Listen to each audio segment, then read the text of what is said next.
അസ്സലാമു അലൈക്കും വറഹ്മത്തുള്ളാഹി തആല വബറകാതുഹു. റഹ്മാൻ റഹീം എന്ന രണ്ട് സിഫത്ത് ബിസ്മില്ലാഹിർ റഹ്മാനിർ റഹീം എന്നൊക്കെ കേട്ടിട്ടില്ലേ നിങ്ങൾ? ആ സിഫത്തിനെ കുറിച്ചൊന്ന് മനസ്സിലാക്കണ്ടേ?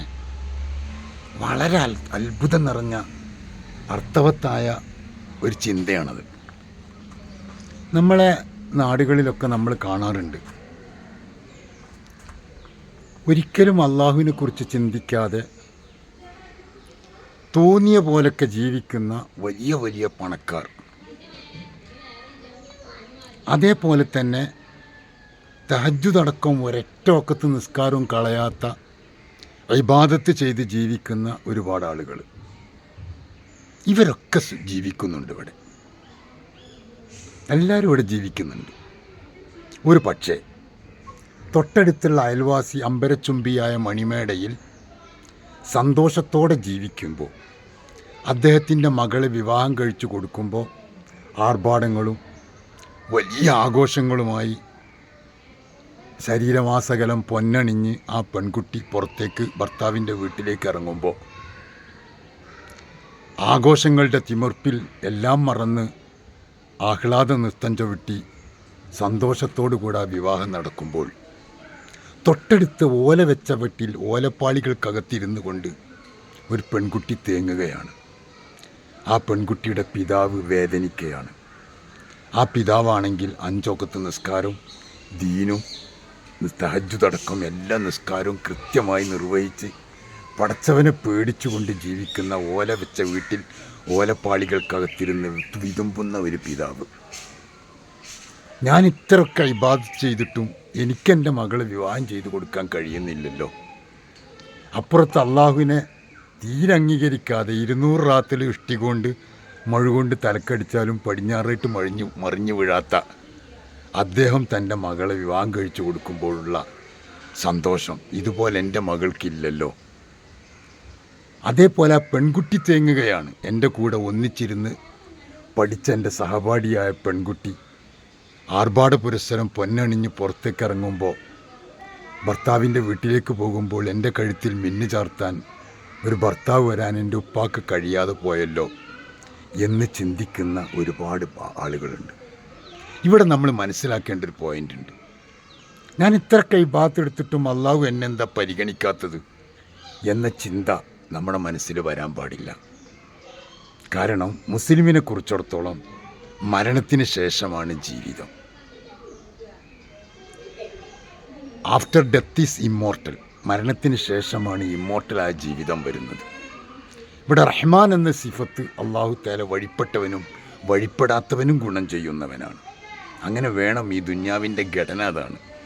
ഇവിടെ പണക്കാരനും വേണം, പണിക്കാരനും വേണം, മുതലാളിയും വേണം, സാധുവും വേണം, എല്ലാവരും ഇവിടെ വേണം. എല്ലാം കൂടി ഇല കിടന്ന സമ്മിശ്രമായ ജീവിതം. എല്ലാവർക്കും സുഖം ഉണ്ടാവുക, എല്ലാവരും പണക്കാരാവുക, അങ്ങനെ ഒരു ദുന്യാവ് നടക്കൂല. ദുന്യാവിൻ്റെ പൂർത്തീകരണം നടക്കില്ല. അപ്പോൾ അതുകൊണ്ട് തന്നെ അള്ളാഹു തആലക്ക് ഇബാദത്തെടുത്ത് ജീവിക്കുന്ന ഈ വ്യക്തി എന്നെ റബ്ബെന്താ പരിഗണിക്കാത്തതെന്ന് ചിന്തിക്കാൻ പാടില്ല. ഞാൻ ഇത്രയൊക്കെ ദ്വാരന്നിട്ടും കൈ ഉയർത്തിയിട്ടും ഇങ്ങനെയൊക്കെ പറഞ്ഞിട്ടും ഇത്ര ദിക്ർ ചൊല്ലിയിട്ടും എനിക്കൊരു മാറ്റം വരുന്നില്ലല്ലോ എന്ന് ഓർക്കാറുണ്ട് പലവരും. ഇവരൊക്കെ ചിന്തിക്കേണ്ടത് റഹീം എന്നൊരു സിഫത്ത് അല്ലാഹു തആലക്കുണ്ട്. ദുന്യാവിൽ വെച്ച് വഴിപ്പെട്ടവന് നാളെ ആഖിറത്തിൽ ഗുണം ചെയ്യുന്ന റബ്ബ്. അവിടെയാണ് നമ്മുടെ പോയിൻ്റ്. ഇത് വിശ്വാസികൾ ഉൾക്കൊള്ളേണ്ട ഒരു പ്രധാന വിഷയമാണ്. കാരണം നമ്മുടെ മനസ്സിൽ അതൊക്കെ എടുത്തു പോയത് കൊണ്ടാണ് നമുക്ക് ഈ ടെൻഷൻ വരുന്നത്, നമുക്ക് പ്രയാസം തോന്നുന്നത്. അതുകൊണ്ടാണ്. റഹീം എന്നൊരു സിഫത്ത് അല്ലാഹു തആലക്കുണ്ട്. അത് എല്ലാവർക്കും കിട്ടൂല. അത് കിട്ടിയാൽ രക്ഷപ്പെട്ടു. ദുന്യാവിൽ വെച്ച് വഴിപ്പെട്ടവന് നാളെ ആഖിറത്തിൽ ഗുണം ചെയ്യും. ഈ കുറച്ച് മോർട്ടലായ ഈ ജീവിതം, ലൈഫ് ഈസ് മോർട്ടൽ, മോർട്ടലായ ജീവിതത്തിൽ നിന്ന് ഇമ്മോർട്ടലായ ജീവിതമാണല്ലോ നമുക്ക് വേണ്ടത്. ഒരിക്കലും മരിക്കാത്തൊരു ലോകത്ത് നമ്മൾ ജീവിക്കും. അവിടെയാണ് നമുക്ക് എല്ലാ സുഖവും വേണ്ടത്.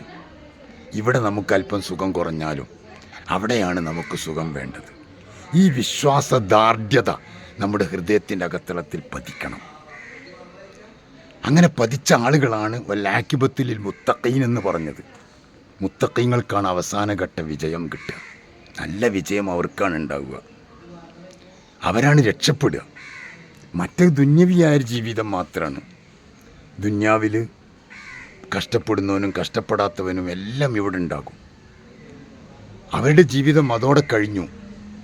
നേരെ മറിച്ച് ഈ കഷ്ടപ്പെട്ട് ഇബാത്തെടുത്ത് തൻ്റെ മകളെ വിവാഹം കഴിച്ചു കൊടുക്കാൻ കഴിയാതെ വിഷമിക്കുന്ന, കടം കൊണ്ട് ബുദ്ധിമുട്ടുന്ന, ജീവിതത്തിന് കഷ്ടപ്പാടനുഭവിക്കുന്ന ഇവരെക്കുറിച്ചിടത്തോളം ദുന്യാവിൽ അല്ലാഹു തആല പരീക്ഷണം നൽകുകയാണ്. അധ്വാനിക്കണം, കഷ്ടപ്പെടണം, അതൊക്കെ വേണം, അതൊക്കെ ആവശ്യമാണ്. പക്ഷേ ഒന്നും ചെയ്തിട്ടും ഫലം കിട്ടണില്ലല്ലോ എന്ന വ്യാധി, ടെൻഷൻ നമുക്കുണ്ടാകാൻ പാടില്ല. കാരണം ഇതിനൊക്കെ അല്ലാഹു തആല പ്രതിഫലം നൽകും എന്ന കാര്യത്തിൽ അടിയുറച്ച് വിശ്വസിക്കുന്ന ഒരു വ്യക്തിയെക്കുറിച്ചിടത്തോളം ദുന്യാവിൻ്റെ ഈ ഘടനകളൊന്നും ഒരു പ്രയാസം വരില്ല. അതുകൊണ്ട് നമ്മൾ ഈമാൻ ഉറപ്പിക്കുക. ഈമാനാണ് നമുക്ക് വേണ്ടത്. പതറാത്ത ചിതറാത്ത പരിശുദ്ധമായ ഈമാൻ നമ്മുടെ ഹൃദയത്തിൻ്റെ അകത്തളത്തിൽ പതിക്കണം. അങ്ങനെ പതിച്ചവരാണ് രക്ഷപ്പെടുക. അല്ലാത്തവർ ഇതോടുകൂടെ കഴിഞ്ഞു, എല്ലാം പ്രശ്നമായി, പിന്നീട് പ്രയാസമാണ് വരിക. അതുകൊണ്ട് ഉറച്ച ഈമാനുമായി മുന്നോട്ട് പോവുക. മനസ്സിൻ്റെ അകത്തളത്തിൽ ശെക്കുകൾ വരാൻ പാടില്ല, പ്രശ്നങ്ങൾ വരാൻ പാടില്ല. അതൊന്നും എല്ലാവരും സൂക്ഷിച്ചുകൊണ്ട് ജീവിക്കണം. നമുക്കൊക്കെ അതിന് അല്ലാഹു തൗഫീക്ക് നൽകട്ടെ എന്ന് പ്രാർത്ഥിക്കുന്നു.